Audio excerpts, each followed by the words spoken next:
There are people in this country who work hard every day.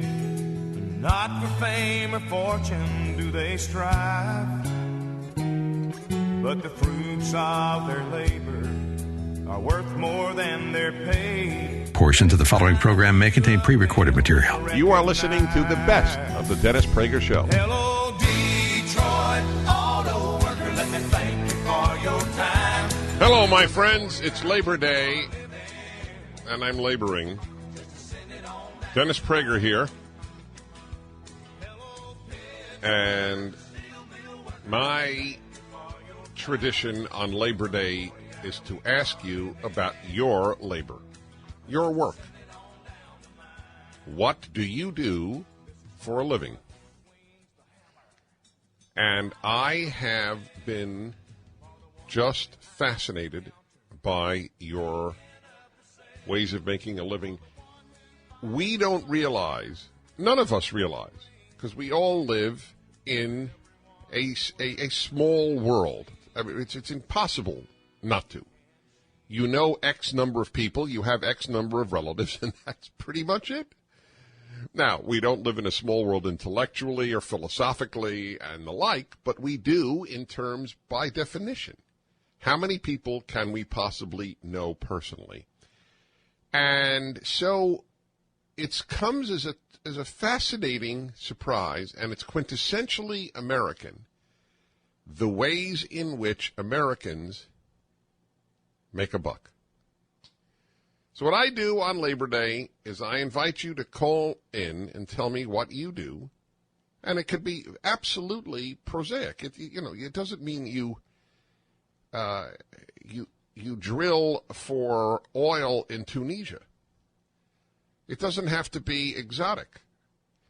If you are in a profession or a line of work, which many others are in, that's fine. I just love, first of all, I love to talk to people, which I would think would be a fairly common characteristic among talk show hosts. But it isn't.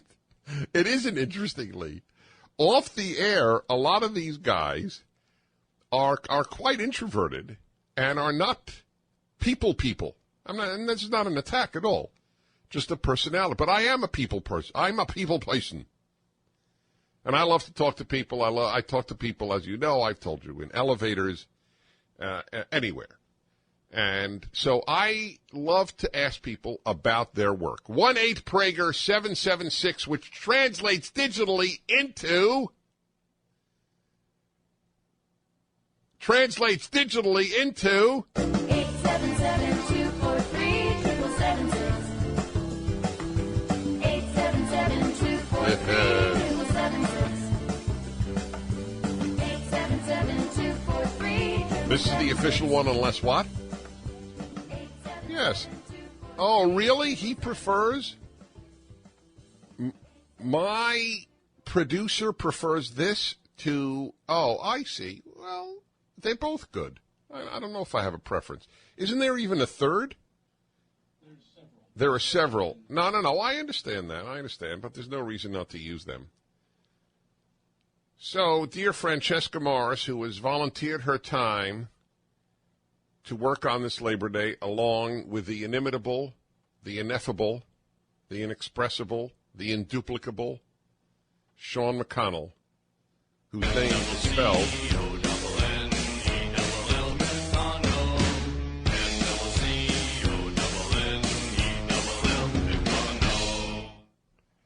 That was composed by yours truly, incidentally. There are areas where I just don't like to boast, but that is one I am really proud of. That is the only piece of music I have ever composed. I didn't orchestrate it, I didn't sing it, but I composed it. So what do you do for a living? It's Labor Day, and it's an appropriate question to ask, and I have a lot of fun. So do you. You listening. And it is, among other things you will see, an ode to America. Because unless crushed, the spirit of people, and this would be true anywhere, it's a values issue. It's not a DNA issue. There's no American DNA. And so, unless crushed, which is what happens in the vast majority of the countries of the world, people just will do whatever they do. All right, so let's begin with Ambler, Pennsylvania, and Hugh. Hello, Hugh. Dennis Prager. Welcome on Labor Day. Hello, Dennis. Happy Labor Day to you, and I'm very thrilled that I'm number one on the list today. Thank you. Well, no, that is something. That is something. But I was just gonna. I work in a grocery store, okay, a supermarket, if you will. I work for Whole Foods Markets, and I work in the store in North Wales, Pennsylvania. Right. I'll say hello when I'm in Philly. Oh, very good. I know you come here often. Yep. And I'm a baker. I work as a baker there. I go in early in the morning. What time? I usually get there around 4:30 a.m. Go on and wait. So Whole Foods, which I've been to many times, but I didn't realize. So the bakery bakes what? Well, we do actual scratch baking in the bakery. We take, items. We don't just open boxes and bake the stuff. It's made from scratch. And what's the stuff you bake? Breads? Well, we do breads, but mostly we do cakes and pastries and what you would find in a neighborhood retail bakery. I thought maybe I have it confused with another a store chain, but doesn't Whole Foods tend? Oh, right, they do sell things with sugar. They don't sell things with artificial sugars. Exactly. See, that's it. Yes. But the nice thing about me, I'm a fourth-generation baker. Wow. Okay, I'm 59 years old, so I've been doing this since I was 10 years old with my father.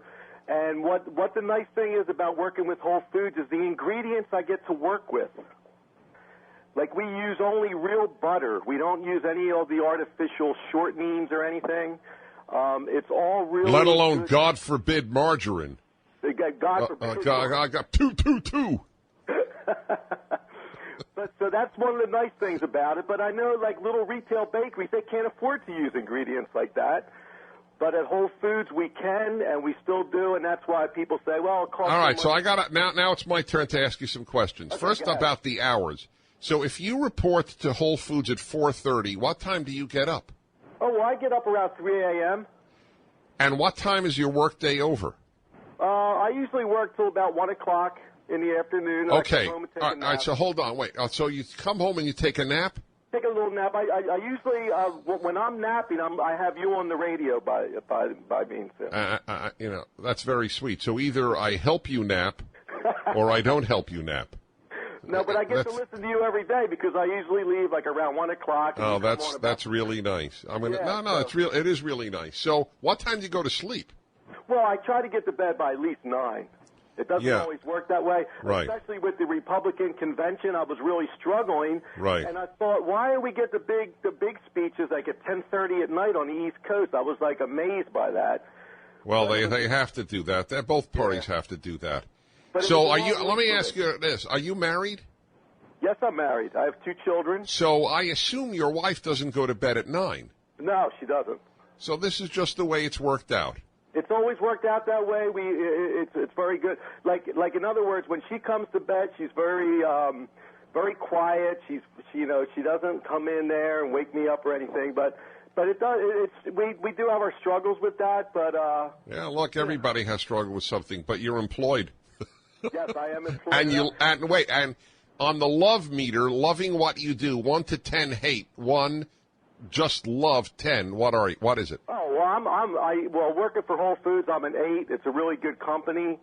That's really not. What is your most proud production? The most proud thing that I make? Yes.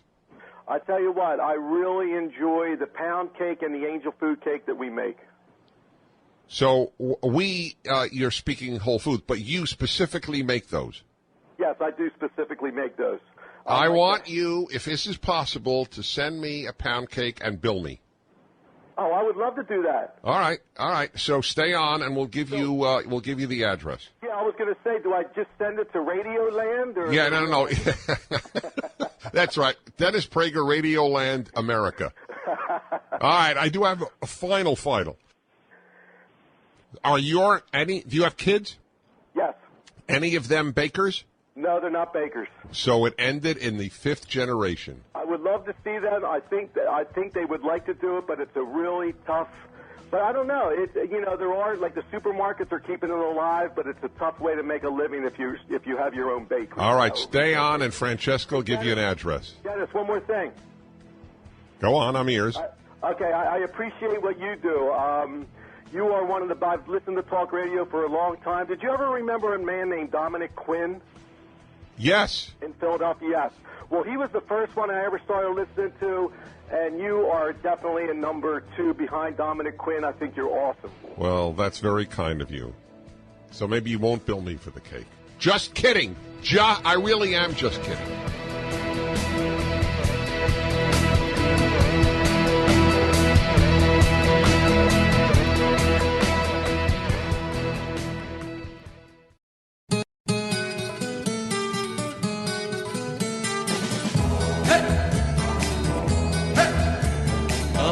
Every morning just to keep a job, I gotta fight my way through the hustle and mob. Sounds of the city pounding in my brain while another day goes down the drain. But it's a 5 o'clock world when the whistle blows.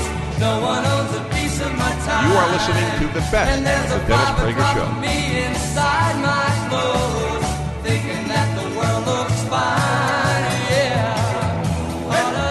You're listening to the Dennis Prager Show on Labor Day, and what I do is ask you what your labor is. So, what do you do for a living? And we go to, let's see, I don't know, I got calls around the country. I'll go to San Antonio in the middle, sort of in the middle. Hello, Steve in San Antonio, Dennis Prager. Good afternoon, Dennis. This is Steve. How are you? Thank you. Well. Okay, you're on the air. Go ahead. Yes, I'm a fitness trainer in San Antonio, fitness professional. Does that mean you do private clients? Yes, I teach personal training. I also do some group fitness classes. Pardon me, I'm trying to turn the radio off. Some group fitness classes. And So wait. The group fitness classes are at a workout place? Yes, I have my own facility. Oh, you have your own facility. Wow. Yeah, it's called Firestorm Fit Camps. All right. Firestorm Fit Camps. I'm also a franchise with an organization called Fitness Revolution. Excellent. And you are obviously quite fit. Well, I like to think so. Well, I'm sure your clients like to think so, too. It's hard to imagine a not-a-shape trainer. Right. I'm in better shape than probably 90%, 95% of the people in my age bracket. Now, do you work out independently, or basically once you're finished with the day, you've really done enough workouts on your own? No, I have a regular fitness training time. I meet some gentlemen at another gym, and we train together. Every day? About 4 days a week. And how long does that take? About 40 minutes. And what do you do primarily? We lift heavy stuff. Yeah. Now, is it fair to say, obviously I'm a layman in this regard, but I have a lot of interest in what you do. Is it fair to say that there's a sort of divided outlook on those who are very pro weightlifting and those who aren't? Yes.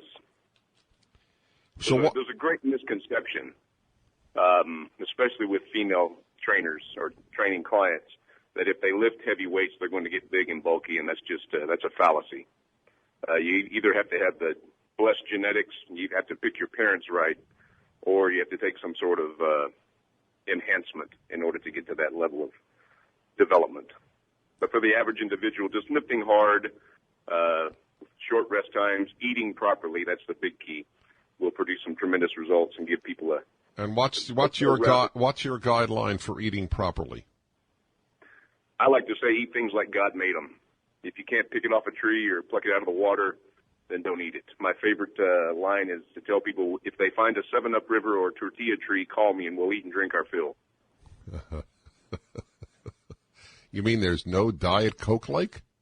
Well, I've been looking, but I haven't found it yet. I hear you. Well, it is a real joy. Thank you. All right, I'm keeping a list here because often it happens we actually never even duplicate one profession in the course of 3 hours. So fitness trainer, and he's an entrepreneur. He owns his own place. That's impressive, sir. Good luck to you. All right. Let's go to Jeremy in Irvine, California. Hello, Jeremy. Dennis Prager. Hi, Dennis. Hi. I've been trying to get in for 5 years. All right. Very Not excited. bad. Not bad. Pleasure to have you, Jeremy. And what do you do, sir? I sell laptop parts, mostly over the Internet. Now, are you making a living out of it? So far, it's been 5 years. Well, so who do you sell it to people who do repairs or to the end user? Yes. No. I sell No to anybody or that question wants to can buy. get a yes. There's a rule here. I sell it to anybody that wants to buy. So you sell it to Do both. You sell it to themselves, both. Shops, everybody. So I can't imagine as an end user taking apart my laptop.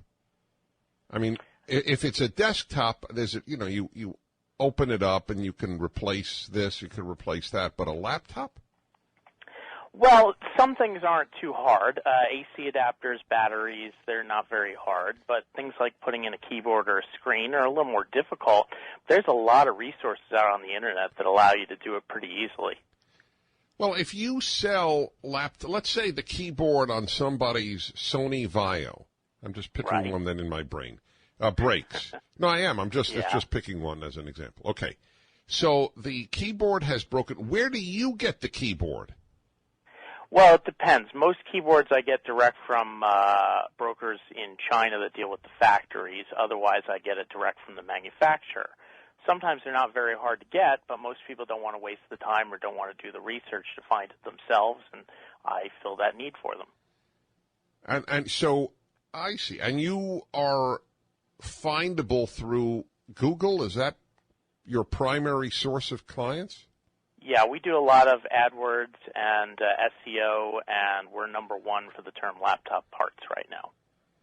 Oh, so you started this business with others? I used to be at another company. That company got bought out, so I got laid off, and I decided I'm just going to do it for myself. With others or truly yourself? No, just by myself. So out of just curiosity, why did you say we? Because I have a lot of team members that help me get it done now. I see. But so you own your company? Yes. So you are the classic small business? I am. Well, I know how you're voting.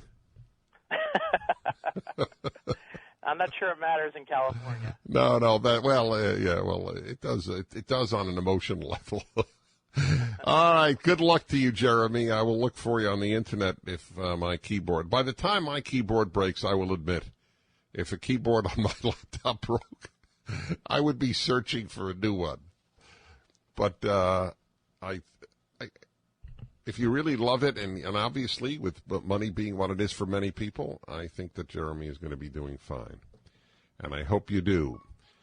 All right. And your vote does matter. Just want to tell you, it does matter a great deal. Because there are a whole host of people running for office at any given time. So Californians should not think that way at all. John in Louisville, Kentucky. Dennis Prager, hi. Hello, Dennis. Yes, sir. Hello, it's John Turner. I'm looking forward to I had a with you again feeling. in January. You're coming on the cruise. Terrific. Yes, sir.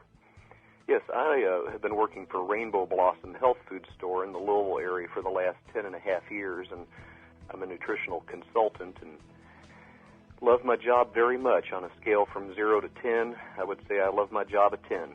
Wow. And why is that? You feel you're helping people? Exactly. It's like a second paycheck to me. That is beautiful. So this store is big enough to have a full-time nutritionist, as it were. It is. Yes, there's 5 Rainbow Blossoms in the Louisville area. Right. Well, John, you're going to give me some advice on the cruise. Great to hear from you. We'll be back in a moment. I'm Dennis Prager, Labor Day.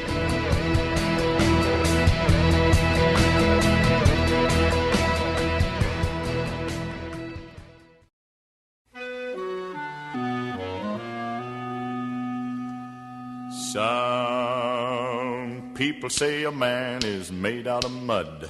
A poor man's made out of muscle and blood.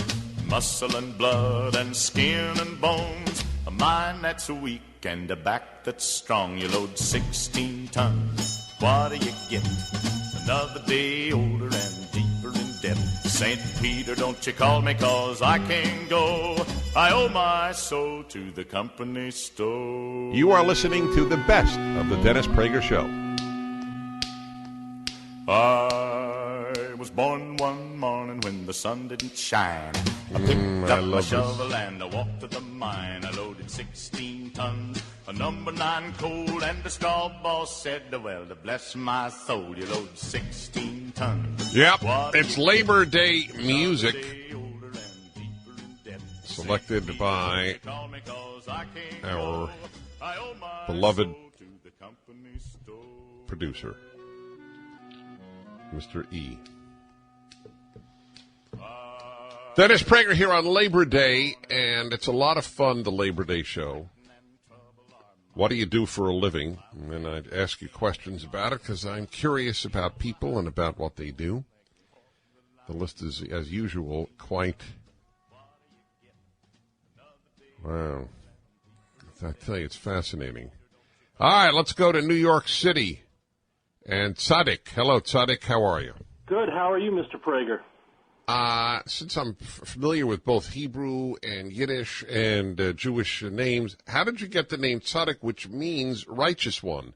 Well, my mother's Israeli, and my father's American. My father, God rest his soul, is American. And they were both very artistic, and they tried to have a child, and it wasn't easy, and they decided to name their first child a very unusual kind of name and a lot to live up to, so that's what they named it. Yeah, well, a lot to live up to is right. It's quite remarkable. I've never met a person, a Jew named Tzaddik, and I'm sure you get this question all the time. I do, since I'm a little kid. Yeah. I actually went to... By the way, you know how I know you're a New Yorker? How? Because you said, since I'm a little kid, not since I was a little kid. It took me 27 and a half years to undo that. Right. That's how deep it is in a New York way of speaking. And I sound like an upper-class Englishman compared to my environment. Oh, no, you do indeed. No, you sound terrific. It's just that phrase. Right. That is quintessential New York. So what do you do for a living? I actually sell antique Jewish objects. How far back? 18th century, about 1750. I see. So for those not familiar, that would be like a menorah. Exactly. And let's say a menorah from Poland from the 19th century. Correct. That sort of thing. How do you get your material to sell? I scour auction houses from all over the world. I've had stuff shipped to me from Australia, from South America, from Turkey. During the early 30s, when Jews were getting out of Germany, a lot of them fled to many different areas, and consequently, after the war, a lot went to, besides the United States, obviously, to other countries to settle. And these heirlooms have been passed down, and unfortunately, when children or grandchildren don't appreciate it, they just put it up for auction, not knowing really. What is the, I don't even need the most, but what is one of the most expensive? How much was it, and what was it? Well, the most expensive item I've ever had, I'm also a collector. So I'm a collector first and a dealer second. So the item that really just blew my mind that I came across in an auction was a completely hand-carved wooden box to hold a knife for the circumcision ceremony. Where was that made? In the Ukraine. When? And it's dated 1828, everything in Hebrew. It says Mazel Tov. It has 2 lines of Judah. And does it have a picture of a kid crying? No picture of a kid crying. No, it's all strictly, think of gorgeous intricately carved folk art with Jewish elements and motifs, and it's one of a kind. It's their circumcision knife boxes. Usually, the knife is engraved or it has encrusted. So, how much was it? Well, I paid less than $1,000. I've been offered six figures. Wow. And 1 to 10, how much do you love your work? From a spiritual side, a 10. From a financial, about a 3. Oh, wow. But I wrote a book, and I'm trying to get it published, so hopefully that'll be jacked up to an 8 or a 9. Well, I wish you well. What a fascinating call. Back in a moment, Labor Day show, Dennis Prager.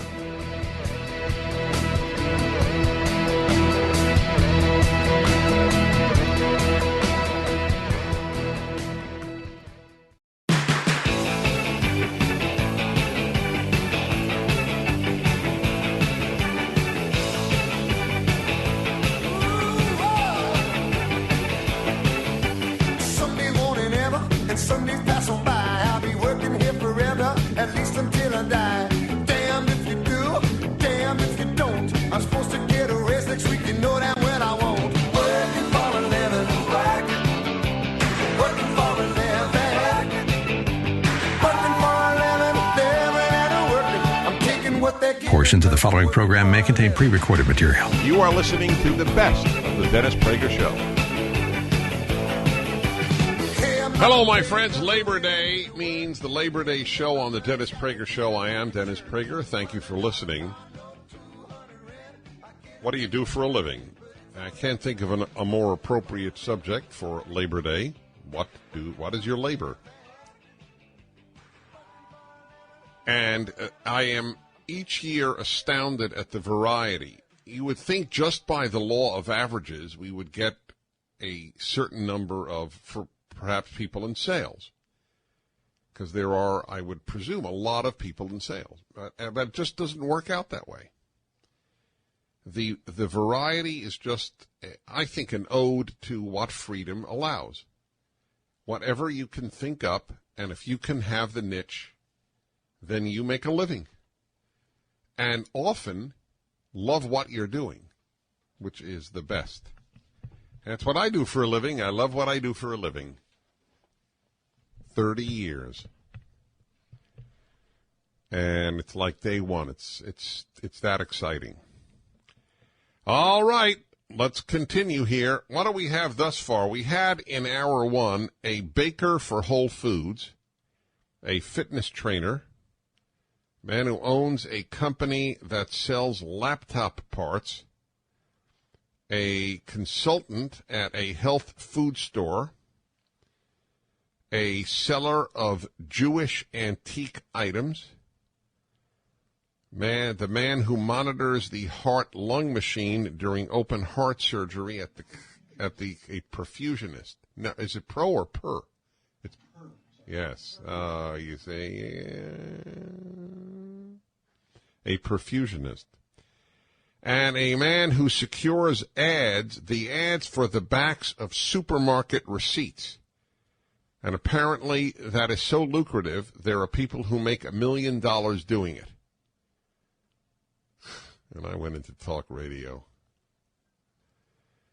All righty, Phoenix, Arizona. Scott. Hello, Scott. Dennis Prager. Good day, Dennis. How are you? I'm very well, thank you. My passion is adding value to gift giving, and I build personalized wine boxes. Totally personalized with laser engraving, so we put names, dates, graphics, logos, even photos right on the box, and it really makes the gift unique and different. Oh, I see. So somebody wishing to give a gift of a wine, of a bottle of wine, is even giving the bigger gift of the box in which they will put it. Right. A lot of people think of just putting it in a paper bag or just putting it on the counter, Yeah, I'm one of them. Yes, exactly. Now, so once the person receives that, and it obviously is a remarkable gift, but once they receive it, what do they do with it? Well, if it has their name on it, we all love to see our name on the shelf, so it gets displayed really for a long, long time. I see. So with one bottle of wine, obviously. Right. And it's great. yeah. Great as a wedding gift, because the date What's the most expensive one you've sold? Well, I do make a 6-bottle box that's pretty expensive, but how much? A lot of times we'll have well, that one's around $200. Oh, well, that's pretty reasonable. I thought you were going to say something much higher. I mean, you use a laser to engrave their name or whatever, or some message? Yes, I design the graphic and get an okay from the customer, and then the laser machine actually engraves or burns the graphic or the names, and then it cuts out the pieces. And then I sand everything, assemble it with glue and pins, and put a sliding top on it. Makes it quite different. How do people find out about you? Oh, we're totally online business. Yeah, but still, people don't even think it exists. See, well, that's the hard thing. Yeah, I exactly. can't come up with keywords. What keyword do you search for? That's right. Yeah, well, I mean, you can't, personalized wine box. But now I know it, but I wouldn't have thought it before. Maybe you'll get business as a result of this. A lot of my business is repeat business because people are giving it for wedding gifts, so there's a crowd of people around. So yeah. Well, I wish you good luck. There you go. Talk about a man who's made a niche. See, I always explain to advertisers, people who want to sell a product on my own show, I say there are two types of products. This is the single biggest separation. There are products that you have to convince people yours is the best of that product, but they're going to buy the product. So a car, for example. Everybody's going to buy a car. So you don't have to convince people to buy a car. You have to convince people to buy your car. Then there is another type of product, which is far harder. You have to convince people that they need that product and that it exists. That's a far more difficult sell to make. That's what his sell is, because if everybody wanted to buy a personalized wine box with every gift of wine, then he would just say, well, I'm the best, fine. But who thinks of it? So that's a challenge. All righty, let's go to some more here. Ray in Camarillo, California. Hi, Ray. Dennis Prager. Yes, good morning. It's an honor, sir. Thank you. Thank you. What do you do for a living? I'm the owner of a actuarial and Arista consulting firm. We set up retirement plans for individuals and small companies. So you help with the personal finances of your clients? Well, it's really oriented, frankly, to a corporate level, where the owner of the company says, in combination with his own finances and that of his staff, our job is to design a plan that not only allows the owner to put away significant dollars, but also to take care of key staff members, because I've learned long ago that you're only as good as your staff. So our plans allow him to literally pick and choose the key employees in the company, a sales director, a CFO, even the guy out that's shipping. He can create individual contributions for those employees to reward them for a job well done. So in one sentence, what do you do for a living? Set up retirement plans that reward people and help them save for retirement. How's business? It's very good. It's very good. How do you make your money? We basically charge for the type of plan and the number of employees that are in the plan. Oh, I see. So you don't make any money from the places that the money is invested? We do work on the investment side, but our primary goal is to design the plan that fits the company. And if the company then wants our assistance on the investment side, we do some of it. We also refer out a lot to investment managers who do that for a full-time living. How much do you make a year? Do you know, before you answer, do you know it is so... If I ask this man, ladies and gentlemen, how often he has intimate relations with his wife, he would tell me. But if you ask people their salary, it is so interesting. You don't have to tell me, but remember, you are anonymous. Well, I won't use you. What does the person in your field generally make? Well, as owner of the company, basically, I'm the very top of the pyramid. I see. My administrators, my longest term employee is 33 years, and in my staff, my median duration with the company is over 17 years. And my administrators make anywhere from $60,000 to $100,000 a year. Gotcha. Well, good luck to you, sir. There you go. Isn't it interesting? Why are people reluctant? Can you write that down, Sean? I think I'm going to pose that as a question on a regular hour once. Why are people reluctant to say what they earn? I mean, people will talk to you about troubles that their children have before they will tell you what they make for a living. And and the truth is, I don't understand why. I mean, I can understand why people are reluctant to talk about, let's say, marital problems. You're embarrassed. But why are you, what is the embarrassment? You make too much, you make too little. I guess both. If you make, you make more than 100,000, you don't want to tell anybody, and you make under 90,000, you don't want to tell anybody. So if you make between 90 and 100,000, you'll tell everybody. No, I don't. It's so interesting, and I don't know the answer. And nobody ever asks. I mean, absolutely not. How are your hemorrhoids? Is okay. What do you make for a living? That's verboten. All right, we'll be back in a moment. Labor Day. I'm Dennis Prager.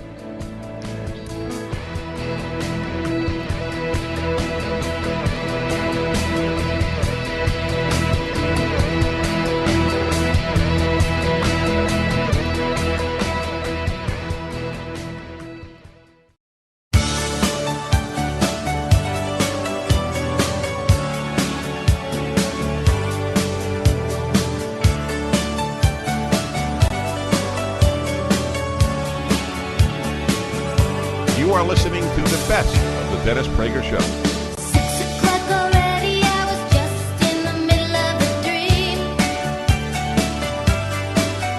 I was kissing Valentino by a crystal blue Italian stream. But I can't be late, 'cause then I'm Dennis Prager, and on Labor Day, I talk about what you labor at, what you do for a living. So far, no duplicates. Seems like everybody does something different. But I would imagine, too, that I appeal to if I have a vocational appeal, and there are people in every vocation who listen to the show, we know that, but it would seem to be that the entrepreneur and the small business owner and the person who's developed his own niche is going to be the most likely vocationally to respond. You think so? I don't know why. I'm just saying. It's not good or bad. It's just something that. Otherwise, there would be more people calling in from regular professions. But I don't know what regular means. Maybe there isn't. There must be regular professions. I have to think that among the jobs that people work at that most consist of listeners to this show, this is purely anecdotal. I have no basis on any scientific survey, is sales, people in sales who listen to the show and from going from sales to sales, and women who are raising kids.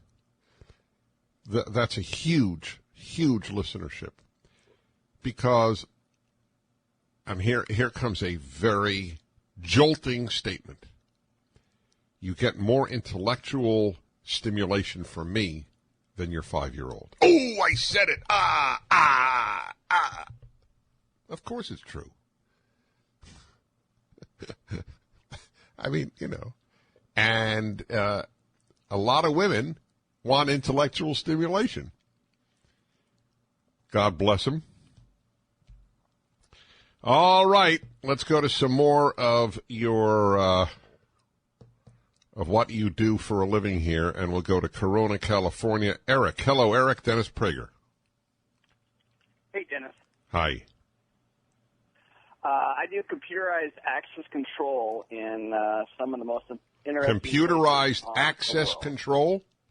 Correct. Meaning? I make sure the good guys can get where they need to go and the bad guys can't. Bad guys meaning petty theft to terrorists to everything in between. Well, what exactly do you do? Well, we have card readers that you swipe your badge at the reader, and it allows you through a doorway, through a gate, through an elevator. So what do you? Which part do you work on? Do you make both the card and the reader?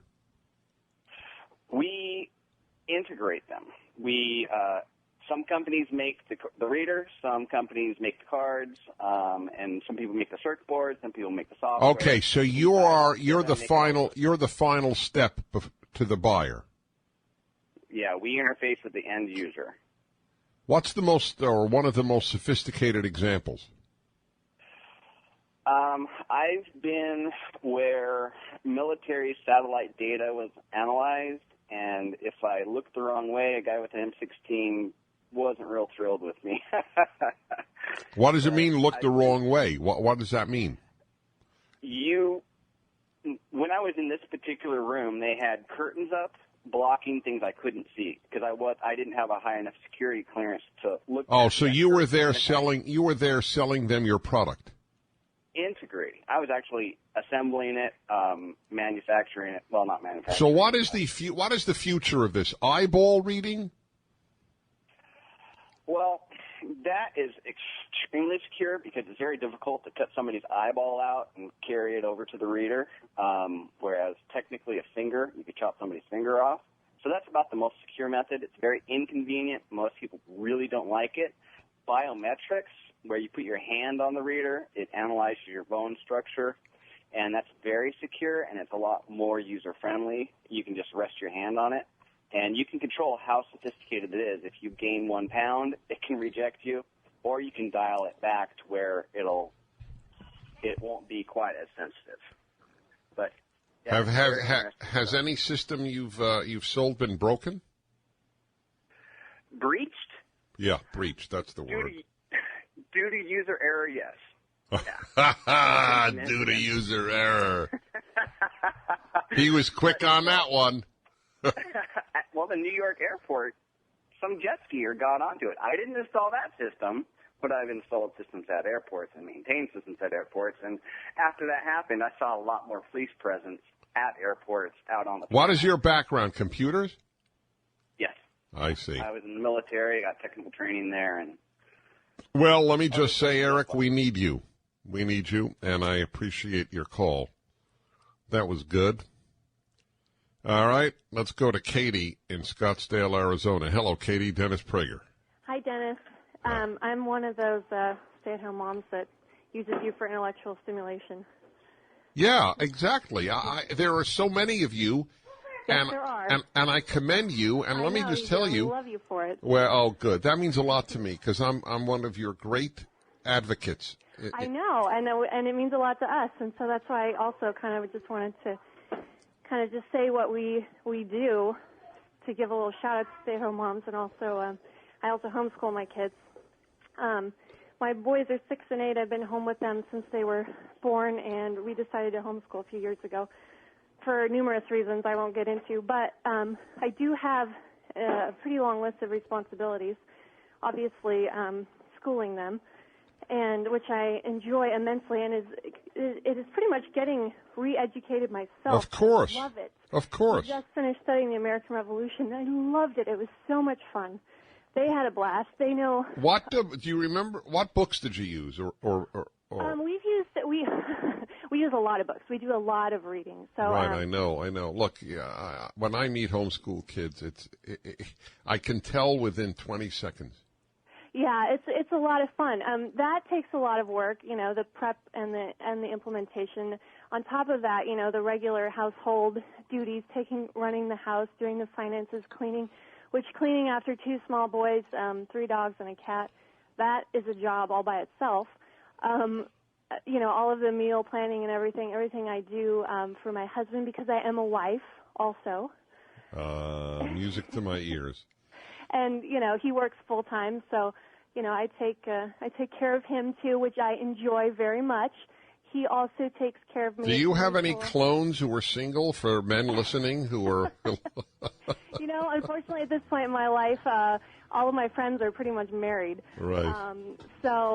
No. But I also I serve at my church every week. I volunteer for an organization here in Phoenix called Raising Special Kids. One of my sons has autism, so I do work for them. I try to maintain a little bit of a social life outside of homeschooling. I'm one of the Prager girls, so we have our regular luncheons, which usually last about 5 hours, and that's a good outlet. And we discuss you and any number of other things. You are beautiful in every way.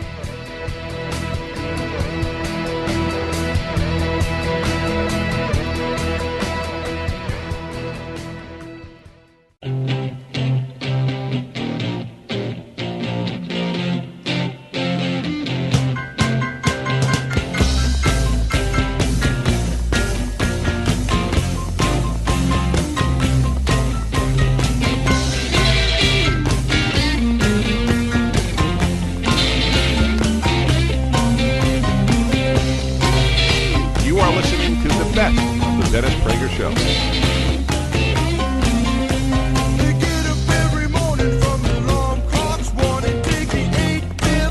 Hi, everybody. Dennis Prager here. I'm still thinking about the last call. This is the Labor Day show. I ask you what you do for a living. As a homeschooling mother, eloquent and wonderful sounding. And I mentioned, and she's one of the examples, I know this, and it makes perfect sense, and it's no boast. But I, and not only I am the intellectual stimulation for a full-time mother. There are many wonderful things, I think, unbelievably great number, in raising children. But intellectual stimulation isn't one of them. If it were, we would have 10-year-old talk show hosts. Right? I mean, but it's not possible. So I'm just imagining the kids starting to crank around, and I'm making a really good point, and the mother says, all right, will you hold on? Just 1 minute. Let Dennis finish. Exactly. You'll cry then. All right, let's go to some more of what do you do for a living. And let's see here. This is not one I would have thought of. Bill in Camarillo, California. Hi. Hi, Dennis. Hey, pleasure talking with you. Thank you. Yes, I am a freelance writer, and my field is I test street motorcycles for motorcycle magazines. Awesome. Do you know how many men envy you? It's about 40 million last time I checked. Yeah. It's you should walk around with a mask. You cause with a dark shield. Yes, exactly. That's right. You cause large numbers of men to violate the 10th commandment of coveting what somebody else has. Yeah. Wow. So you must love your work. Oh, absolutely. I've been doing this for 34 years. So what you need are two different skills. You need to know motorcycles, and you need to know how to write. Yes, back in my early days, I always wanted to be a writer. I always had been a motorcyclist. I was a photographer, and suddenly lucked into a job at a motorcycle magazine, and have been doing that ever since. And about once a month, the editor calls me up and says, I've got a particular bike or two or three to test, and so I come in, pick up the bike, ride it around for a few weeks, get reimbursed for my meals and my gasoline, write the article. Often I'm photographed on the motorcycle for the test and turn that in, and I'm a happy man. Now, I always wonder this about critics, whether it's of, not forget movies, but critics of, for example, I'm into stereo, so I read a lot of, reviews on stereo equipment. Does it ever pain you to write a bad review? It does, but I was told something years ago at my first job in the magazine that really stuck with me. And the editor told me that if you're going to say something positive, you can have fun, you can kid around, you can exaggerate, within reason. But he said if you're going to say something negative about a motorcycle, you have to say it so precisely that even the manufacturer could not disagree with you. Oh, what a good rule.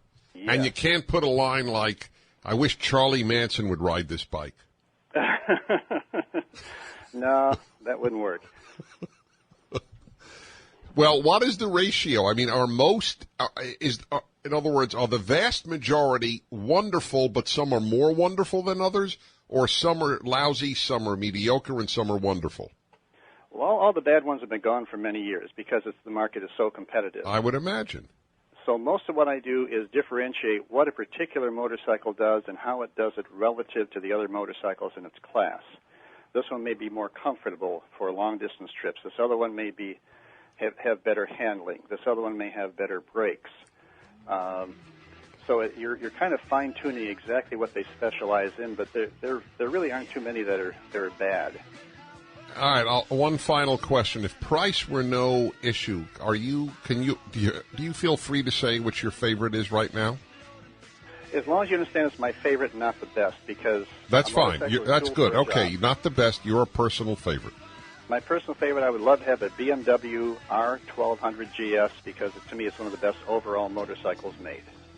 I give you my word of honor, my dear listeners, I thought he'd say BMW because of my talk with Frank Pastore. Thank you, sir.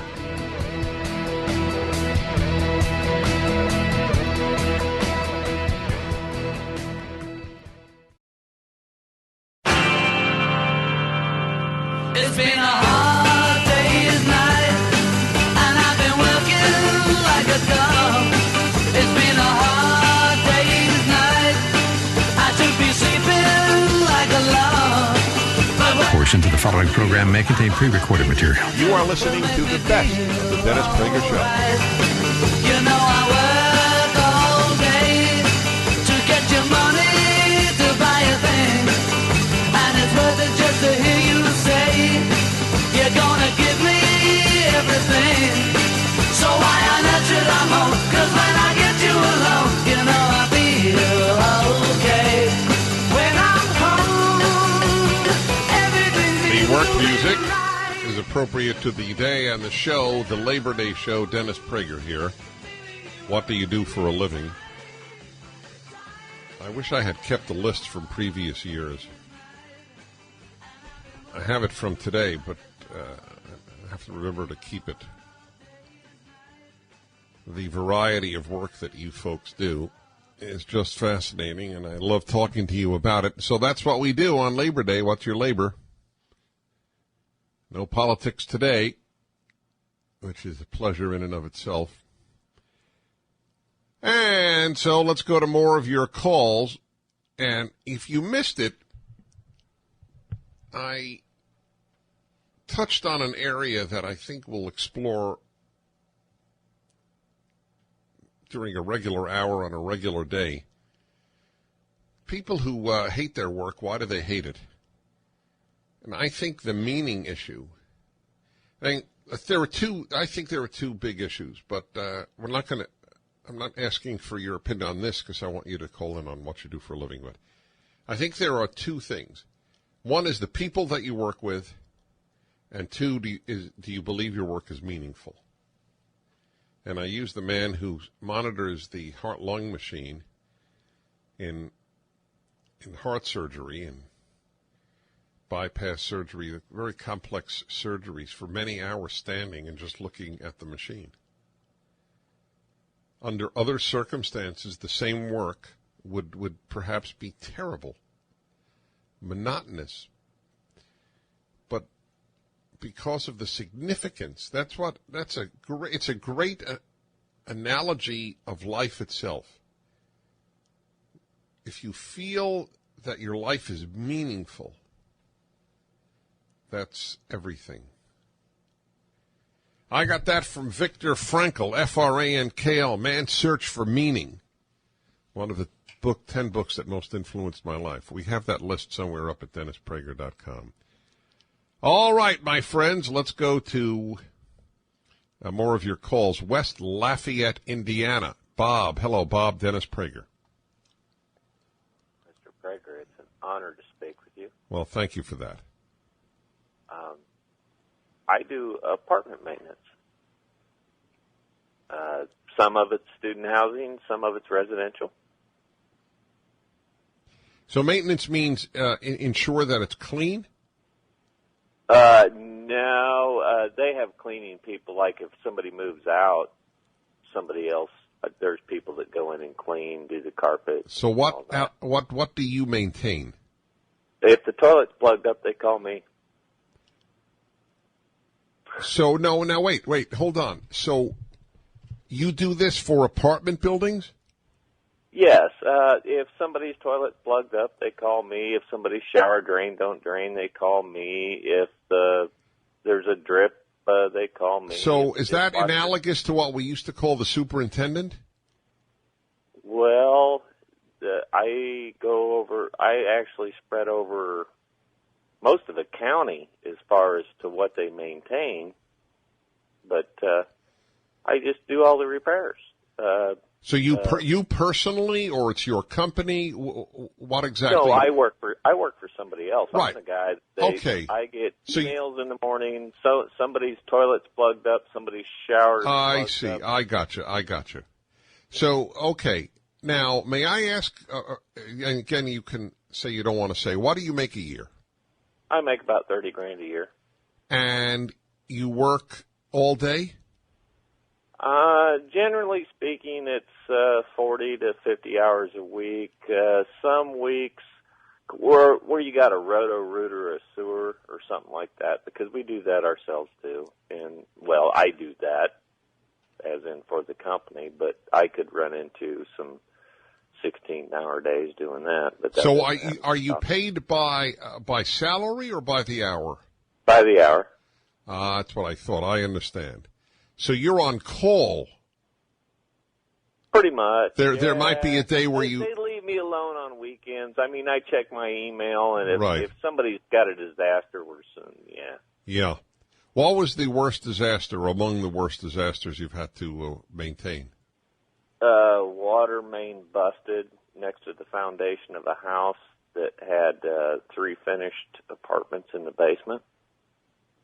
Wow. What did you do? Shut off the water and started backing things out.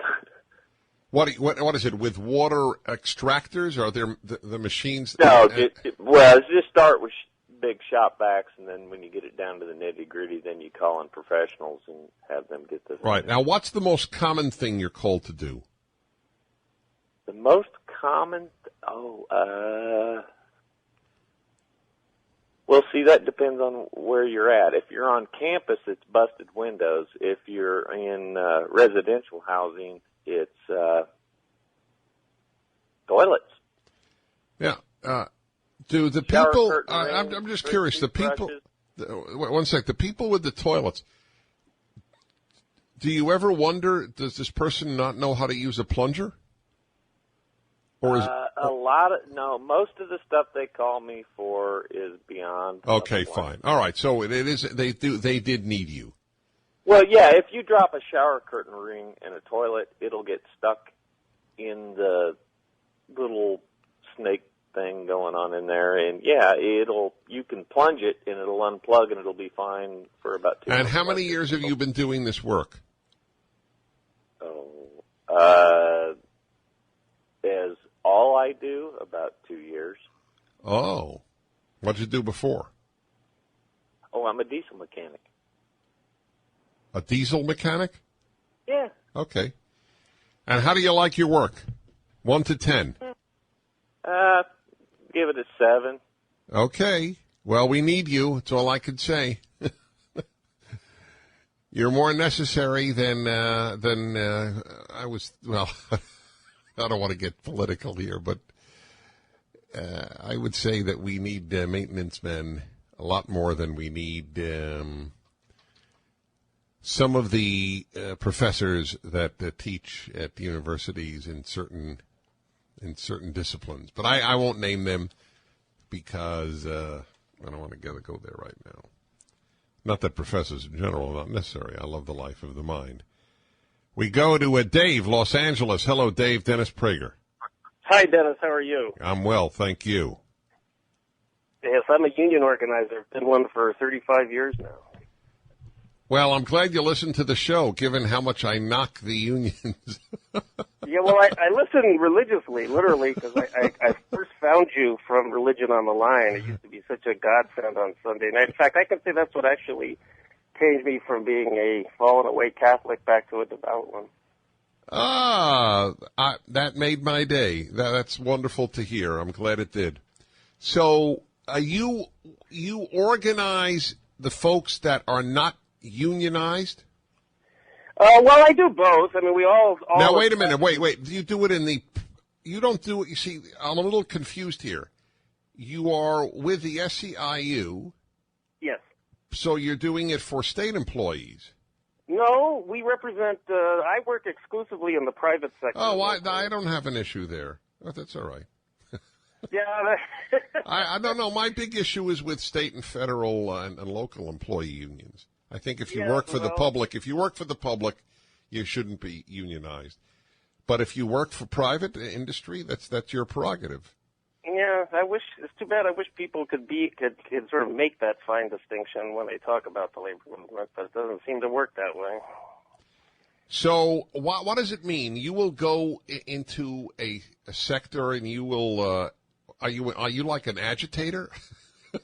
Well, that's part of the job. And the places where the workers that I'm working with don't have a union contract, or the union doesn't deal with an employer yet. Yeah, we agitate, get people together, and organize for their own benefit and protection. Ultimately, get a union. So how do you explain the fact that there are a lot of employees, for example, various airlines, they don't want, like for example, flight attendants. They often vote not to unionize. How do you explain that? In the few seconds remaining. The labor movement has, I'm Dave here, I'm kind of anonymous. The labor movement has, from 1955 onward, when they had this great mass of workers, rather than being competent, there was a lot of incompetence that led to a lot of people thinking unions are worthless, and that term union, it's like saying government is worthless, in my opinion. But people, again, once you get that reputation, it never goes away. Well, as I said, I am truly delighted you listened to the show, Dave. Thank you.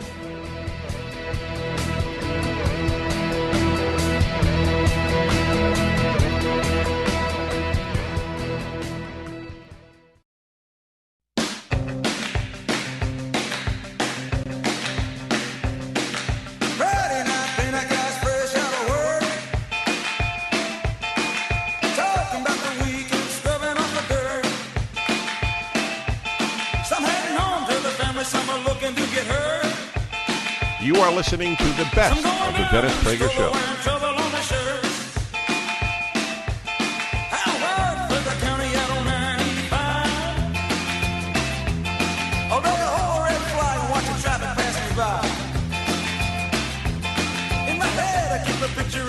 Hello, my friends. This is the Labor Day show on the Dennis Prager Show. What do you do for a living? That's the question. And it's every year I'm amazed at the variety of work that Americans do. What was today's most obscure one? That's what I thought. Exactly what I thought. And they can make a good living getting the coupons and ads on the back of the receipts at your grocery store. All right, let's, I think obscure, too, is running the heart-lung machine in those. I mean, how many? Yeah, and the motorcycle critic. We had a lot of that. Yeah, all right, let's go on here. Brian, Alpharetta, Georgia. Dennis Prager, hi. Hi, Dennis. How are you? Good. Well, thank you. I have not called in since 11 years ago when I was 15 years old, and you sound the same over the phone as you did then. Just wanted you to know that. Well, that's very nice. I feel the same, actually, if not better. But so you called in at 15. I did. Wow.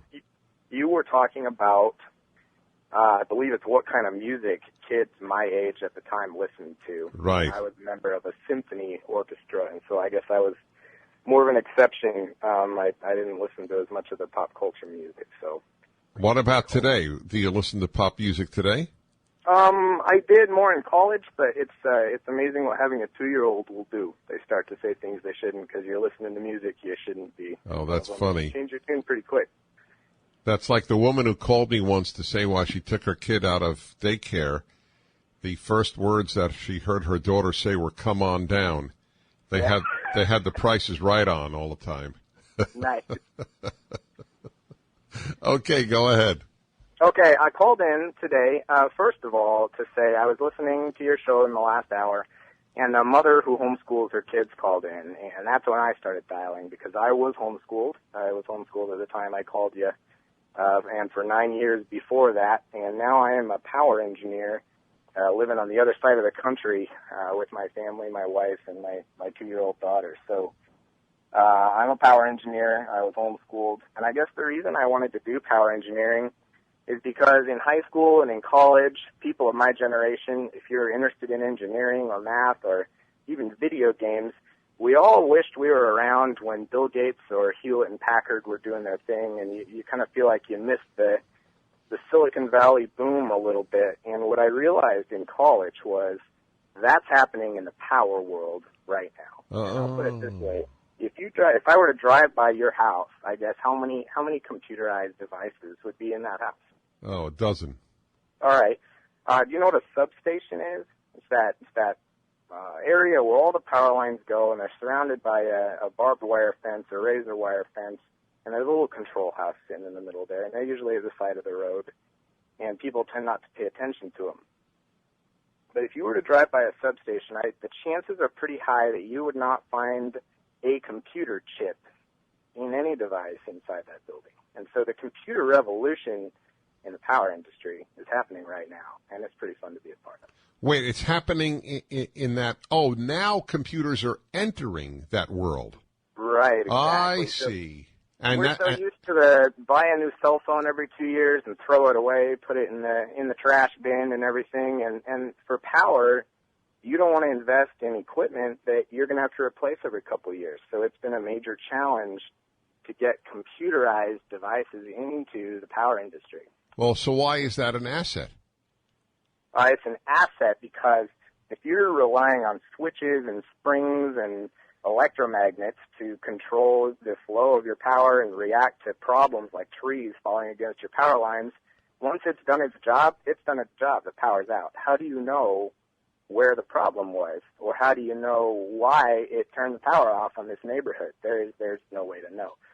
If you're using a computerized device, you can have memory, much like a computer in there, and it can be constantly storing the voltage and the current, the power that it's seeing. And so when it decides to turn the power off on somebody, you can go connect to it, even remotely, and ask it why. And it should be able to give you a reason why, and it should be able to give you that's your area of work. Yes. At the cusp of the power industry. Yes, it's fun. Well, call me 11 years from now, if not sooner. Okay, sounds good, Dennis. Thank you. You're wonderful. Really, it's heartwarming, isn't it? Called me when he was 15, and now he's at the cutting edge of this industry. You're a good man. And he's already made a family at 26. That's good stuff. Gene in Philadelphia, Dennis Prager. Hello, Gene. Hey, Dennis. I've always wanted to thank Sean for something. No. He gets too much praise here, please. But all right, go ahead. Through his bumper music, he's introduced me to one of my favorite bands, the Fleet Foxes, I should say. The Fleet Foxes? Yeah. I'm sure he knows what I'm talking about. Sean, do you know what he's talking about? Alan gets credit for it. That's what Sean said. That's why I like you like Sean because of the music, but I like Sean because he gives Alan the credit for the music because Alan picked the music. So I'll give him double thank you. Okay, that's All right. Well, I write and illustrate children's books for a living. Get out.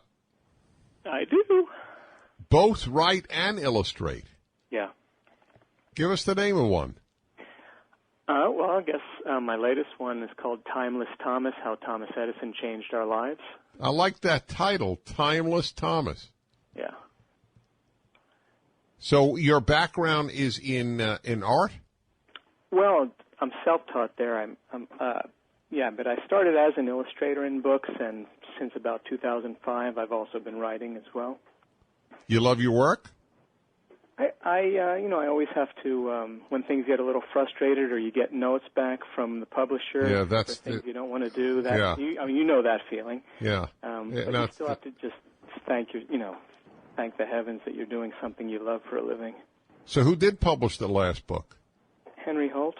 Oh, you're okay. I mean, it's very hard to make it in your field. Yeah, that's where I knock wood too, because I've been able to make it a consistent living, and my books do well and get reviewed well. That's very, very rare. Congratulations. Thank you. I know about that. I mean, I have not done children's books, but I know people who have. It's very, very well. All books, it's very hard to get published. I published my first book on my own. It did so well. Simon & Schuster then published it, and then the rest of the books are published by reputable and famous publishers. But my first book was on my own, and it did very well. Thank God. Okay, my friends, we continue. Let's see, we got an actor calling in. They're always fun. We'll be back in a moment. This is the Labor Day Show. Dennis Prager laboring.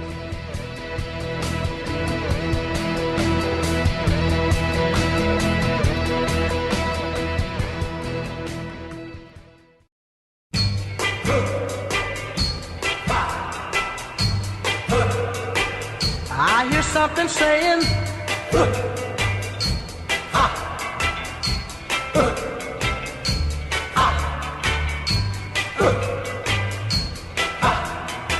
You are listening to the best of the Dennis Prager Show. Well, don't you know? that's the sound of the men working on the chain gang.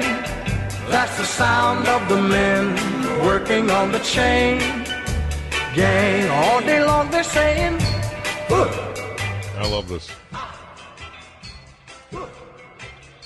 Labor Day music for the Labor Day Show with a laboring Dennis Prager. One of the only times of the year that I come into the studio in shorts, knowing that only Sean will be here.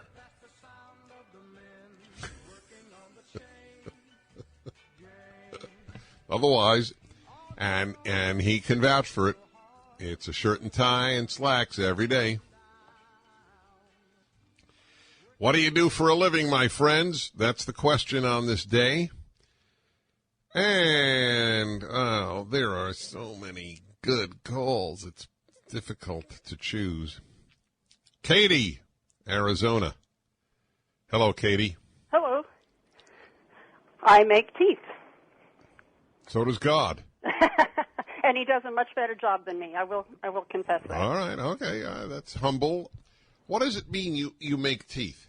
Well, you go to the dentist, and he tells you need a crown, and he grinds your tooth all up and takes an impression, and the impression comes to somebody like me. And I'm the one who turns that into the crown that goes back into your mouth. You make the teeth or the tooth from that impression? Yes. So does that amount to essentially filling that what is it, indentation? What is it again? The impression the doctor takes. So do you fill it and then it hardens and then you have the tooth? Well, you make a model out of that, kind of like pouring up a plaster mold. Right. And then you, depending on what it is you're having made, we make a tooth that goes on that. A lot of them are, nowadays are all porcelain, and sometimes they have metal substructures. But yeah, we make the tooth, we make it fit your model, make it fit. What's the biggest difference between the God-given and the Katie-given? The materials.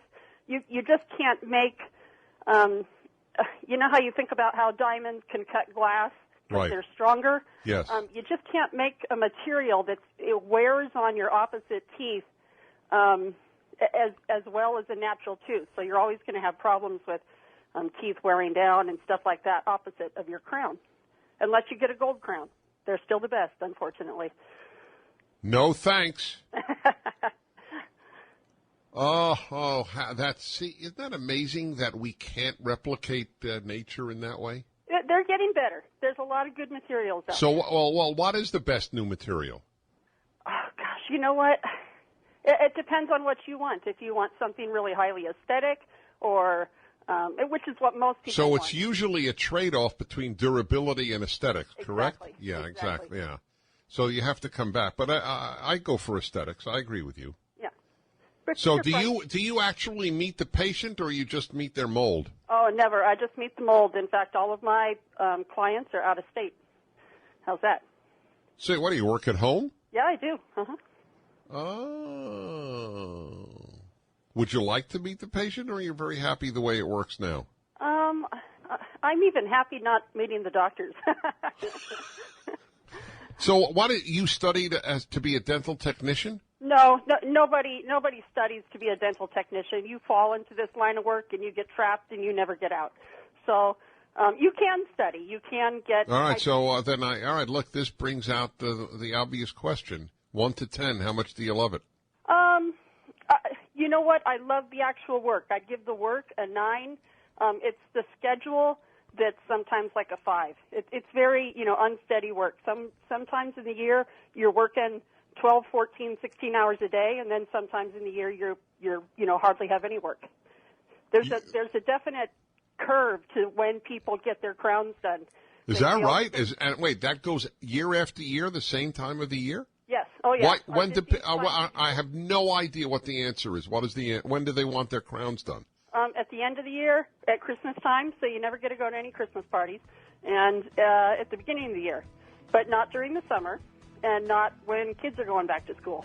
You got to spend money on other things then. Do you have a family? Yes, I do.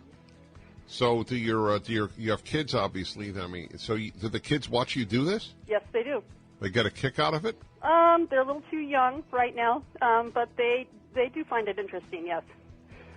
Well, Katie, I thank you, and I think you do very important work, being the owner of Crowns myself. We return on the Labor Day show on the Dennis Prager Show.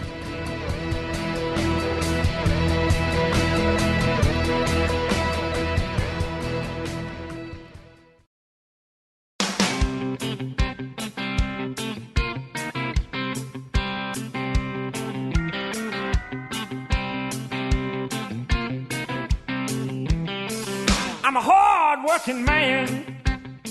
I wear a steel hard hat. You are listening to the best of the Dennis Prager Show. I can ride rope, a hammer and paint, do things with my hands that most men can't. I can't get ahead no matter how hard I try. I'm getting really good at barely getting by. You're listening to Dennis Prager Show. I can't believe that we're coming to the end here. It's been so interesting. What do you do for a living? Stephanie in California is a life coach for artists, painters, musicians. She connects businesses with artists. They can work together. Cliff in Queens, New York is, what is HVAC? Installation and maintenance. He's originally from the country, Jamaica, and now he lives in Jamaica, Queens. Ralph in Manhattan is an actor, and I wish we could talk to you because I promised that we would. Heating, ventilation, and air conditioning. Okay. Ralph, you should be the first next year. David in Texas is a substation engineer for utilities. Al in Houston owns a company that makes and sells various charcuterie artisan foods, bacon, guanciale, sausages, smoked cheeses, mustards. Says he gets paid to play a mad scientist in the kitchen. Richard in Colorado develops franchises for businesses.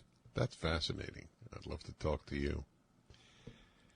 In the final minute, I'll tell you what I do for a living. I try to make sense of life every day for 3 hours and offer you my best thoughts reflecting my highest values and make it interesting for 3 hours a day.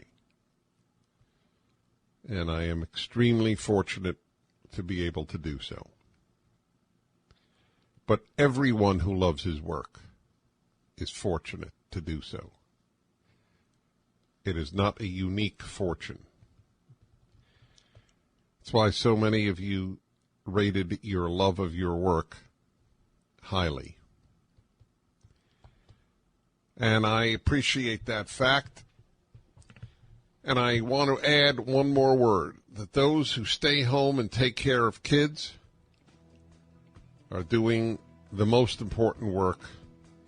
To make a home, to be a good spouse, to make a happy home, no job compares in ultimately making a better world. It's just, it doesn't bring in a direct paycheck. That's the only difference. Thank you, my friends, and a wonderful Labor Day to you. I'm Dennis Prager. And I remind you to visit standusa.com for the values we share.